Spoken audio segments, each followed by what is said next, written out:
Dobar dan i dobrodošli. Kako bi prvi vidjeli svaki novi video koji objavim, pretplatite se na kanal, potpuno je besplatno. Kombinacija češnjaka i limuna donosi brojne dobrobiti za zdravlje našeg organizma, te predstavlja jedan od najboljih načina za podržavanje zdravlja krvnih žila. Češnjak i limun preporučuju se za zdravlje organizma jer mogu štititi srce i krvne žile, te jačati imunitet. Osim toga, češnjak i limun smanjuju razinu holesterola u krvi, reguliraju razinu šećera u krvi, podržavaju zdravlje jetre, sprječavaju stvaranje krvnih ugrušaka i poboljšavaju cirkulaciju.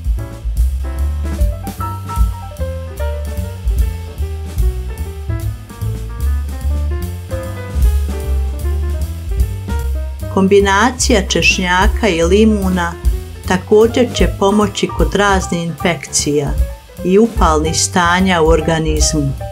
Stoga su odlično rješenje kod sezonskih prehlada i gripe.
Ovaj napitak se konzumira 30 dana.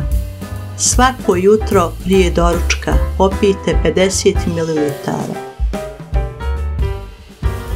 Ako vam je ovaj video recept bio koristan, u znak podrške lajkujte ga ili se pretplatite na kanal.